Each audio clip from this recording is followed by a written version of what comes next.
ബഹുമാനപ്പെട്ട ചെറുശ്ശേരി ഉസ്താദ് എപ്പോഴും തന്റെ ഡ്രൈവറോട് പറയാറുണ്ടായിരുന്നുവത്രേ, മൻ കാന ആഖിറു കലാമിഹി ഖൗലു ലാ ഇലാഹ ഇല്ലല്ലാഹ് ദഖലൽ ജന്ന. ഒരാളുടെ അവസാനത്തെ വാക്ക് ലാ ഇലാഹ ഇല്ലല്ലാഹ് എന്നായാൽ അവൻ സ്വർഗത്തിൽ കടന്നു എന്നാണ്. ആക്കിയാൽ നല്ല ആയാൽ എന്നാണ്. മരിക്കുമ്പോ ലാ ഇലാഹ ഇല്ലല്ലാഹ് ചൊല്ലണമെന്നില്ല. ചൊല്ലുന്നതിൽ അവസാനത്തേത് ലാ ഇലാഹ ഇല്ലല്ലാഹ് എന്നായാ മതി.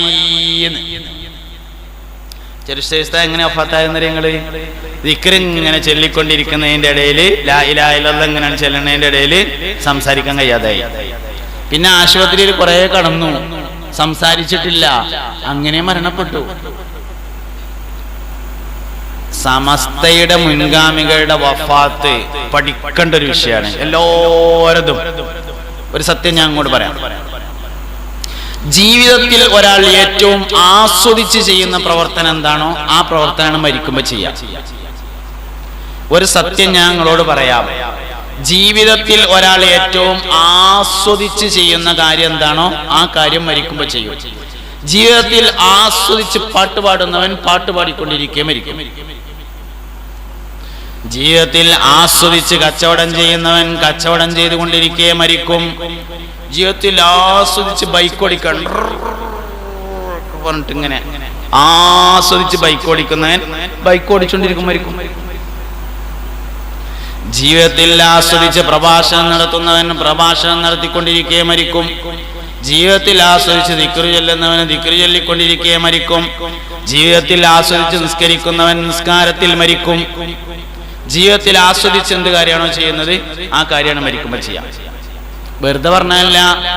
ചെറുശ്ശേരി ഉസ്താദ് ത്വലാഖിന്റെ ഫത്വ പറഞ്ഞുകൊണ്ടിരിക്കുമ്പോഴാണ് സംസാരിക്കാൻ കഴിയാതെയാകുന്നതും ബഹാവുദ്ദീൻ ഉസ്താദ് ഓടി വരുന്നതും ഹോസ്പിറ്റലിൽ കൊണ്ടുപോകുന്നതും ഹോസ്പിറ്റലിൽ വെച്ച് മരണപ്പെടുന്നതും.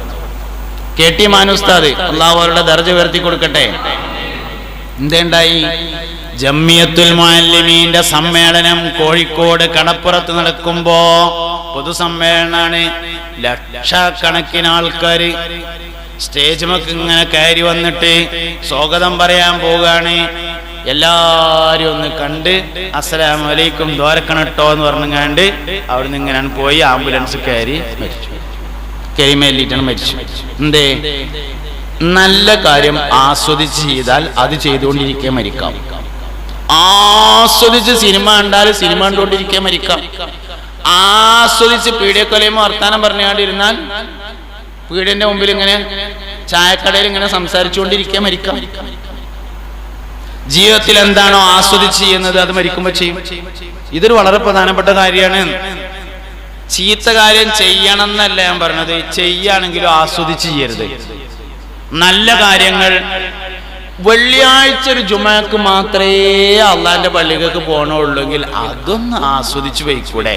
രാവിലെ ഒന്ന് നന്നായിട്ടൊന്ന് കുളിച്ച് ഒരു വെള്ളത്തിന് ഒരു വെള്ളക്കുപ്പായൊക്കെ എടുത്ത് ഒന്ന് അത്രക്കൊന്ന് പൂശി നഖമൊക്കെ ഒന്ന് വെട്ടി താടിമുടിയൊക്കെ ഒന്ന് നേരാക്കി ഒരു വെളുത്ത തൊപ്പിയൊക്കെ ഇട്ട് പള്ളിക്ക് പോയിരുന്ന് തട്ടിനോട് കയറിയിട്ട് സംസാരിക്കാതെ മൊബൈൽ നോക്കി കളിക്കാതെ ഒന്ന് ആസ്വദിച്ച്, ആകെ പള്ളിക്കല വെള്ളിയാഴ്ച മാത്രമേ പോണുള്ളെങ്കിലും അതൊന്ന് ആസ്വദിച്ച് ചെയ്തൂടെ? നമുക്ക് ജീവിതത്തിൽ ഏറ്റവും ആസ്വദിച്ച് ചെയ്യുന്ന കാര്യം അത് ചെയ്തിട്ടാ മരിക്കുക.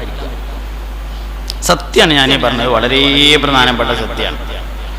ബഹുമാനപ്പെട്ട സമസ്ത കേരള ജമിയത്തുൽ ഉലമയുടെ പൂർവകാല പ്രവർത്തകരുടെ ഒക്കെ മരണം പരിശോധിച്ചാൽ ഒരു മനുഷ്യൻ നല്ല ആളോ ചീത്തയാളോ എന്ന് തീരുമാനിക്കുന്നത് വഫാത്ത് എങ്ങനെയെന്ന് നോക്കിയിട്ടാണ്. മരണം എങ്ങനെ നോക്കിയിട്ടാണ്.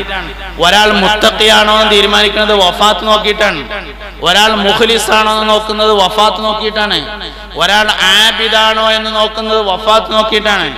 ഒരാൾ ഈമാനുള്ള ആളാണോ നോക്കുന്നത് വഫാത്ത് നോക്കിയിട്ടാണ്. ഒരു മനുഷ്യന്റെ നന്മയും തിന്മയും തീരുമാനിക്കുന്നത് മരണം നോക്കിയിട്ടാണ്. എല്ലാ ആൾക്കാരും അങ്ങനെയാണ്. ശംസുൽ ഉലമയുടെ വഫാത്ത് നമ്മളെപ്പോഴും കേട്ടിട്ടുള്ളതാണ്. കോഴിക്കോട് ഫാത്തിമ ഹോസ്പിറ്റലിൽ അഡ്മിറ്റായി കിടക്കുന്നു. പള്ളിയിൽ നിന്ന് സുബ്ഹി ബാങ്ക് വിളിക്കുന്നതിന്റെ ശബ്ദം ഇങ്ങനെ കേൾക്കുന്നു. ഓരോ വാക്കുകൾക്കും ജവാബ് പറയുന്നു. അവസാനത്തെ ലാ ഇലാഹ ഇല്ലല്ലാഹ് എന്നത് പള്ളിയിൽ നിന്ന് മുഅദ്ദിൻ വിളിച്ചു പറയുമ്പോ അവസാനത്തെ ലാ ഇലാഹ ഇല്ലല്ലാഹ്ക്ക് ജവാബായി ലാ ഇലാഹ ഇല്ലല്ലാഹ് എന്ന് പറയുന്നതോടുകൂടെ തസ്ബീഹ് മാല കയ്യിൽ നിന്ന് താഴെ വീഴുന്നു, വഫാത്താവുകയും ചെയ്യുന്നു. എന്തൊരു സുന്ദരമായ മരണം! ലോകത്താർക്കെങ്കിലും ഇത്രയും ആളുകൾ ഇങ്ങനെ മനുഷ്യന്മാരെ മുമ്പിൽ പറയാൻ പറ്റിയ രൂപത്തിൽ മരിച്ചതുണ്ടോ? സമസ്തക്കല്ലാതെ വേറെ ആർക്കും ഇങ്ങനെ ആൾക്കാരുടെ മരണം എണ്ണി പറയാൻ പ്രയാസാണ്. ബഹുമാനപ്പെട്ട സമസ്തയുടെ പ്രസിഡന്റ് ശൈഖുനാ കോയക്കുട്ടി ഉസ്താദ്, അല്ലാഹു അവരുടെ ദർജ ഉയർത്തട്ടെ, ജീവിതകാലം മുഴുവനും ചാപ്പനങ്ങാടി വാപ്പോലൊരു ദിക്ർ ഹൽക്ക പ്രചരിപ്പിക്കാൻ വേണ്ടി നടന്നു. എല്ലാ സ്ഥലത്തും ചാപ്പനങ്ങാടി വാപ്പോലൊരു ദിക്ർ ഹൽക്ക സ്ഥാപിച്ചു. അതിന്റെ വാർഷികത്തിന് പോയി, ദ്വാരക്കാൻ പോയി, അങ്ങനെ നടന്നു. വഫാത്തിന്റെ സമയത്ത് മക്കളെയും പേരക്കുട്ടികളെയും വിളിച്ചു. ചാപ്പനങ്ങാടി വാപ്പോലൊരു ദിക്റാണ് നടത്തി. എല്ലാരും കൂടി ചെല്ലൂടിയായിരുന്നു. ഉസ്താദ് ഇങ്ങനെ കടന്നു ബാക്കിയുള്ളവരിരുന്നു, എല്ലാരും ചൊല്ലി.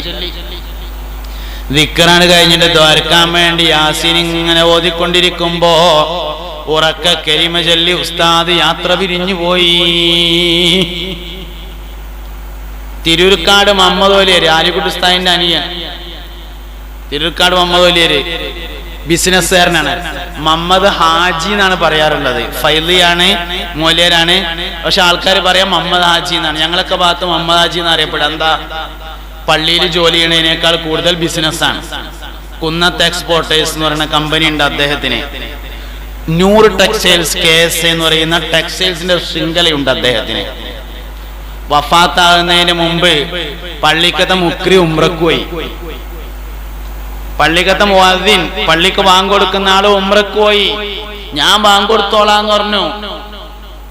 അങ്ങനെ പള്ളിയിൽ മുഅദ്ദിന് ലീവ് എടുത്തിട്ട് പള്ളിയിൽ ബാങ്ക് കൊടുത്തോണ്ടിരിക്കുന്നു. ഏതാനും പള്ളി തന്നെ അല്ല കുറച്ച് ദിവസം, എന്നാ ഒരു ഹത്തും തീർക്കാന്ന് തീരുമാനിച്ചു. അതും ചെയ്തുകൊണ്ടിരിക്കുന്നു. അതിന്റെ ഇടയിലാണ് വഫാത്തായി പോയി. ബിസിനസ്സുകാരൻ എന്തുകൊണ്ട് ഈ അവസരം ഉണ്ടായി? സമസ്തക്ക് ഖിദ്മത്തെടുത്തോണ്ട് വേറൊന്നും കൊണ്ടല്ല. ഇതൊരു ചില്ലറ കാര്യമല്ല. ബഹുമാനപ്പെട്ട തിരുക്കാട് മുഹമ്മദ് ഫൈലിയുടെ ജ്യേഷ്ഠനാണ് ഷെയ്ഖുൽ ജാമിയ ആലിക്കുട്ടി ഉസ്താദ്, അള്ളാഹു ദീർഘായുസ്സ് കൊടുക്കട്ടെ. 20ാമത്തെ വയസ്സ് മുതൽ ജന്മനാട്ടിൽ ഖാദിയാണ് ആലിക്കുട്ടി ഉസ്താദ്.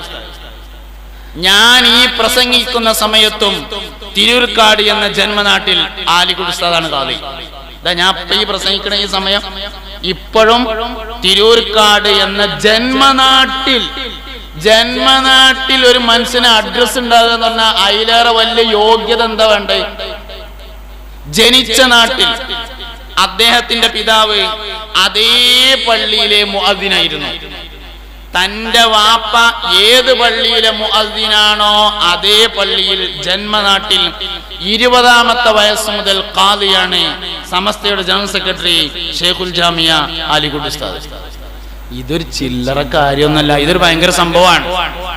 അതുകൊണ്ട് കേരളക്കാരുടെ ദീനിന്റെയും അഹ്ലുസുന്നത്തി വൽ ജമാഅത്തിന്റെയും കേരളക്കാരുടെയും കേരളത്തോട് ചേർന്ന് നിൽക്കുന്നവരുടെയും കേരളത്തോട് ചേർന്ന് നിൽക്കുന്ന കുറേ ആളുകളുണ്ട്. ലക്ഷദ്വീപ്, കർണാടക, തമിഴ്നാട്, UAE-യിലുണ്ട്, സൗദിയിലുണ്ട്, കുവൈത്തിലുണ്ട്. ആ സംസ്കാരത്തോട് ചേർന്ന് നിൽക്കുന്ന കുറേ ആളുകളുണ്ട്.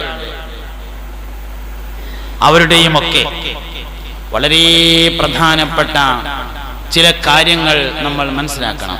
സമസ്ത കേരള ജംഇയ്യത്തുൽ ഉലമ അതിന് ഖിദ്മത്തെടുക്കാൻ കഴിയാന്ന് പറഞ്ഞാല് ഈ ലോകത്ത് വലിയൊരു നിഅമത്താണത്. ഔലിയാക്കൾക്ക് ഖിദ്മത്തെടുക്കലാണ്. വരക്കൽ മുല്ലക്കോയ തങ്ങള് എന്ന് പറയുന്നത് ബഹുമാനപ്പെട്ട അല്ലാഹുവിന്റെ വലിയ ഔലിയാക്കളിൽ പ്രധാനിയാണ്. ഞാൻ രാവിലെ പ്രസംഗിക്കാൻ വേണ്ടി പോയ അവിടുന്ന് വാഴക്കാട് കണ്ണിയത്തുസ്താദിന്റെ മക്ബറയുള്ള വാഴക്കാട് പള്ളിയിലെ മുദരിസിനെ കണ്ടു. അവിടെ പ്രസംഗിക്കാൻ വന്നതാണ്. വലിയുദ്ദീൻ ഫൈസി എന്നാണ് അദ്ദേഹത്തിന്റെ പേര്, ദീർഘായുസ്സ് കൊടുക്കട്ടെ. അപ്പൊ അദ്ദേഹത്തോട് ഞാൻ ചോദിച്ചു, കണ്ണിയത്ത് ഉസ്താദിന്റെ മക്ബറ എന്തേ പള്ളി കോമ്പൗണ്ടിന്റെ പുറത്തായത് എന്ന് ചോദിച്ചു. പള്ളിന്റെ സ്ഥലം കഴിഞ്ഞിട്ട് അതിന്റെ അപ്പുറത്താണ് കണ്ണിയത്ത് ഉസ്താദിന്റെ മക്ബറ. അപ്പൊ ഞാൻ ചോദിച്ചു മൂപ്പരോട്, അതിൽ മൂപ്പര് പറഞ്ഞു, കണ്ണിയത്ത് ഉസ്താദിന്റെ മക്ബറ മാത്രല്ല അവിടെ ഉള്ളത്, കണ്ണിയത്ത് ഉസ്താദിന്റെ ഗുരുനാഥന്റെ മക്ബറ അവിടെയാണ്. മഖ്ദൂം അഞ്ചാമൻ എന്ന പേരായ മഖ്ദൂമുമാരിൽ അഞ്ചാമൻ, ഒരുപാട് കിതാബുകൾ എഴുതിയിട്ടുള്ള ഒരാള്, മഹാനവറുകളുടെ ഖബറും പള്ളിന്റെ പുറത്ത് കണ്ണിയത്ത് ഉസ്താദിന്റെ ഖബറിന്റെ അടുത്താണ്. ഏകദേശം 7ഓളം ഔലിയാക്കളുടെ ഖബർ അവിടെ ഉണ്ട്. പക്ഷെ അതിൽ ഒരു ഖബർ മാത്രമേ ആളുകൾ ശ്രദ്ധിക്കുന്നുള്ളൂ, അത് കണ്ണിയത്ത് ഉസ്താദിന്റെ ഖബറാണ്. 7 ഔലിയാക്കന്മാര് കിടക്കണതിന്റെ ഇടയിലാണ് കണ്ണിയത്ത് ഉസ്താദ് കിടക്കുന്നത്. പക്ഷെ ആളുകൾ ഒരു ഖബർ മാത്രം ശ്രദ്ധിക്കുന്നു, കണ്ണിയത്ത് ഉസ്താദിന്റെ ഖബറ്. വെറുതല്ലോ റഈസുൽ മുഹഖ്ഖീൻ എന്ന് പറഞ്ഞത്, മുഹഖ്ഖീങ്ങളുടെ നേതാവ് എന്ന് ആളുകൾ വിളിച്ചത് ഒരു തർക്കവുമില്ലാതെയാണ്, അത് വെറുതെ വിളിച്ചല്ല. അതുകൊണ്ട് സമസ്തക്ക് ഖിദ്മത്ത് എടുക്കാൻ കഴിയാന്ന് പറഞ്ഞാൽ വലിയൊരു കാര്യമാണ് എന്ന് സാന്ദർഭികമായി പറയട്ടെ. മരിച്ചു പോകാനുള്ള തയ്യാറെടുപ്പാണ് യഥാർത്ഥത്തിൽ സമസ്തക്ക് എടുക്കുന്ന ഖിദ്മത്ത്. ദുനിയാവിലൊന്നും ഇതുകൊണ്ട് നേടാനില്ല, ഇതുകൊണ്ട് ദുനിയാവിലൊന്നും നേടാനില്ല, ഇതുകൊണ്ട് ആഖിറത്തിൽ മാത്രമേ നേടാനുള്ളൂ. ആ ഒരു ഉറച്ച വിശ്വാസം നമുക്ക് വേണം. അതെന്തായാലും നേടാൻ കഴിയുകയും ചെയ്യും എന്ന് നമ്മൾ ഉറച്ചു വിശ്വസിക്കണം. മുഅ്മിനീങ്ങളെ, സഹോദരങ്ങളെ, പരിശുദ്ധമായ ഒരു ശരീഅത്തിന്റെ ആൾക്കാരാണ് നമ്മൾ. പരിഭാവനമായ ഒരു ശരീഅത്തിന്റെ വാക്കുനാക്കളാകുന്നു നമ്മൾ. മുസ്തഫായ നബി സല്ലല്ലാഹു അലൈഹി വസല്ലമ തങ്ങളുടെ കാലഘട്ടത്തിൽ സ്വഹാബത്തിനിടയിൽ എന്തെങ്കിലും തർക്കമുണ്ടായാൽ അത് നബി തങ്ങളോട് ചോദിക്കലായിരുന്നു പതിവ്. നബി തങ്ങൾക്ക് ശേഷം സ്വഹാബത്തിൽ എന്തെങ്കിലും തർക്കമുണ്ടായാൽ അബൂബക്കർ സിദ്ദീഖ് റളിയല്ലാഹുവിനോട് ചോദിക്കും. സിദ്ദീഖ് റളിയല്ലാഹുവിന് ഒരു തീരുമാനം പറഞ്ഞാല് ശരി, അങ്ങനെ തന്നെ തീരുമാനാക്കും. നബി സല്ലല്ലാഹു അലൈഹി വസല്ലം തങ്ങൾ വഫാത്താകുന്ന സമയത്ത് സെയ്ദ് ബിൻ ഹാരിസത്ത് റളിയല്ലാഹു അൻഹുവിന്റെ നേതൃത്വത്തിലെ ഒരു സംഘം യോദ്ധാക്കളെ അതിർത്തിയിലേക്ക് നിയോഗിച്ചിരുന്നു. അവർ പോയിട്ടില്ല, പോകാനുള്ള ഒരുക്കങ്ങൾ നടക്കുന്നേ ഉള്ളൂ. ആ സമയത്താണ് മുസ്തഫായ നബി തങ്ങൾ വഫാത്താകുന്നത്. സിദ്ദീഖ് റളിയല്ലാഹു അൻഹു അധികാരമേറ്റു, ഖലീഫയായി. യുദ്ധസംഘത്തെ പറഞ്ഞയക്കാൻ വേണ്ടി ഒരുങ്ങി. അപ്പൊ സ്വഹാബത്തിന്റെ ഇടയിൽ ചെറിയൊരു അഭിപ്രായ വ്യത്യാസം, ഈ സമയത്ത് പിന്നൊരു യുദ്ധം വേണോ? നബി സല്ലല്ലാഹു അലൈഹി വസല്ലം തങ്ങൾ വഫാത്തായി കിടക്കുന്നു, മരണപ്പെട്ടു, ഖബറിലാണ്, അതിന്റെ ദുഃഖം മാറിയിട്ടില്ല. അതിർത്തിയിൽ ഒരു യുദ്ധത്തിന്റെ ആവശ്യമില്ല, ഓല് ഇങ്ങോട്ട് വരികയാണെങ്കിൽ നോക്കിയാ പോരെ. അതുകൊണ്ട് ഇപ്പൊ ഒരു യുദ്ധം വേണ്ടാന്ന് സ്വഹാബത്തിന് അഭിപ്രായം. ആർക്കും സിദ്ദീഖിനോട് നേർക്ക് നേരെ പറയാൻ ധൈര്യമില്ല. ഉമർ ബിൻ ഖത്താബ് റളിയല്ലാഹു അൻഹുവിനെ സമീപിച്ചു സ്വഹാബത്ത് പറഞ്ഞു, ഉമർ ഖത്താബ് എന്നവരെ, ഈ സമയത്ത് ഒരു യുദ്ധം വേണോ? നമുക്ക് അല്പം കഴിഞ്ഞ് യുദ്ധസംഘത്തെ ഒന്ന് വികസിപ്പിച്ച് യുദ്ധത്തിൽ പരിചയമുള്ള ആളുകളെ നേതൃസ്ഥാനത്ത് കൊണ്ടൊന്ന്. സെയ്ദ് ബിൻ ഹാരിസ അന്ന് കുട്ടിയാണ്, ഉസാമത്ത് ബിൻ സെയ്ദ് റളിയല്ലാഹു അൻഹു.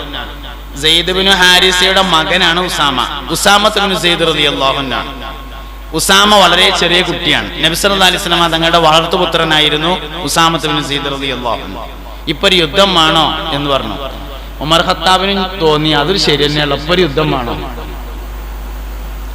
അങ്ങനെ സിദ്ദീഖ് റളിയല്ലാഹു അൻഹുവിന്റെ അടുത്ത് ചെന്നു സയ്യിദുനാ ഉമർ ബിൻ ഖത്താബ് റളിയല്ലാഹു അൻഹു മഹാനായ സിദ്ദീഖുൽ അക്ബറിനോട് ചോദിച്ചു, അബൂബക്കർ സിദ്ദീഖ് എന്നവരെ, ഈ സമയത്ത് നമുക്കൊരു യുദ്ധം വേണോ? കുറച്ച് കഴിഞ്ഞിട്ട് യുദ്ധസംഘത്തെ ഒന്നുകൂടി വികസിപ്പിച്ച് അലി റളിയല്ലാഹു അൻഹുവിനെ പോലെയുള്ള ധീരരായ യോദ്ധാക്കളൊക്കെ നേതൃസ്ഥാനത്ത് വെച്ചിട്ട് ചെയ്താ പോരേ. സിദ്ദീഖുൽ അക്ബർ റളിയല്ലാഹു അൻഹു പറഞ്ഞു, മുസ്തഫായ നബി തങ്ങൾ വഫാത്താകുന്നതിന് മുമ്പ് നിയോഗിച്ച ഒരു യുദ്ധസംഘമാണ്. അവർ യുദ്ധത്തിന് പോയി, എല്ലാവരും മരിച്ചു. അവസാനം ശത്രുക്കൾ മദീനയിലേക്ക് ഇങ്ങോട്ട് കയറി വന്നു. മദീനയിലെ സ്ത്രീകളുടെയും കുട്ടികളുടെയും മയ്യത്ത് കൊണ്ട് മദീനയുടെ തെരുവോരങ്ങൾ നിറഞ്ഞു കഴിഞ്ഞാലും അള്ളാഹുവിന്റെ റസൂൽ നിയോഗിച്ച ഒരു സംഘത്തെ തിരിച്ചു വിളിക്കൂല. ഉമർ ഇബ്നുൽ ഖത്താബ് റളിയല്ലാഹു അൻഹു പറഞ്ഞു, അതെന്നെ എന്റെ അഭിപ്രായം എന്ന് പറഞ്ഞു. തിരിച്ചു വിളിക്കാൻ പറ്റില്ല, അതെന്നെയാണ് എന്റെ അഭിപ്രായം. ഞാൻ അത് പറഞ്ഞ എന്തിനാ? സഹാബത്തിന്റെ കാലത്ത് സിദ്ദീഖ് റളിയല്ലാഹു അൻഹുവിന്റെ അഭിപ്രായം പറഞ്ഞാൽ അതിന്റെ മേലെ വേറൊരാൾ പറയില്ല. എന്ത് പറഞ്ഞു എന്നതിനേക്കാൾ ആര് പറഞ്ഞു എന്നാണ് നോക്കിയിരുന്നത്. അത് കഴിഞ്ഞ് ഉമർ ഇബ്നുൽ ഖത്താബ് റളിയല്ലാഹു അൻഹുവിന്റെ കാലത്ത് ഉമർ റളിയല്ലാഹു അൻഹുവിന്റെ അഭിപ്രായം പറഞ്ഞാൽ അത് തന്നെയായിരുന്നു തീരുമാനം. അതിനുശേഷം ഉസ്മാൻ ഇബ്നു അഫ്ഫാൻ, അലി ഇബ്നു അബി ത്വാലിബ്, അവർക്ക് ശേഷം ബദറിൽ പങ്കെടുത്ത ആളുകൾ എന്താണ് പറയുന്നത് എന്നാണ് നോക്കിയിരുന്നത്. ബദരീങ്ങൾ എന്താ പറയുന്നത്, ആ അഭിപ്രായം എടുക്കും. സ്വഹാബത്തിന് സ്ഥാനം നൽകി താബിഉകൾ. താബിഉകളുടെ കാലത്ത് സ്വഹാബത്ത് എന്താ പറഞ്ഞത് എന്ന് നോക്കലായിരുന്നു പതിവ്. അത് കഴിഞ്ഞതിന് ശേഷം താബിഉകൾ എന്താണ് പറഞ്ഞിരുന്നത് നോക്കും. ഹസനുൽ ബസരി റളിയല്ലാഹു അൻഹുവിന്റെ അഭിപ്രായം നോക്കും. മഹാനവറുകൾ സയ്യിദു താബിഈനാണ്, താബിഈങ്ങളുടെ നേതാവാണ് സയ്യിദുനാ ഹസനുൽ ബസരി റളിയല്ലാഹു അൻഹു. മഹാനവറുകളുടെ അഭിപ്രായം എന്താ നോക്കും, അത് സ്വീകരിക്കും.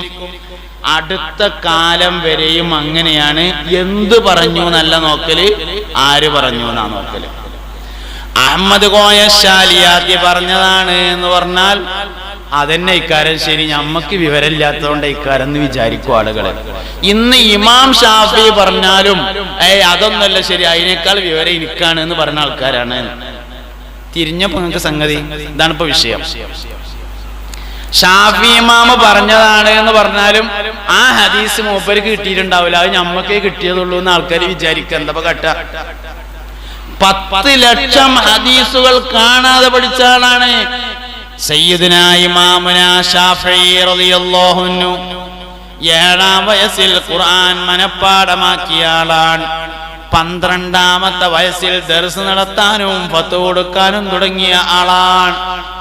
ഇമാം ഷാഫിഈ റളിയല്ലാഹു അൻഹുവിനെ മുസ്തഫായ നബി സല്ലല്ലാഹു അലൈഹി വസല്ലം തങ്ങൾ ഹദീസിൽ പുകഴ്ത്തി പറഞ്ഞിട്ടുണ്ട്. അങ്ങനത്തെ ഷാഫി ഇമാം ഒരു അഭിപ്രായം പറഞ്ഞു എന്ന് പറഞ്ഞാൽ അത് ശരിയാവാൻ സാധ്യതയില്ല. സാധ്യത ഉള്ളത് നമ്മൾ പറയുന്ന അഭിപ്രായം ശരിയാവാനാണ്. നല്ലയിടത്താണ് ആളുകൾ എത്തിയത്. എന്താ കട്ട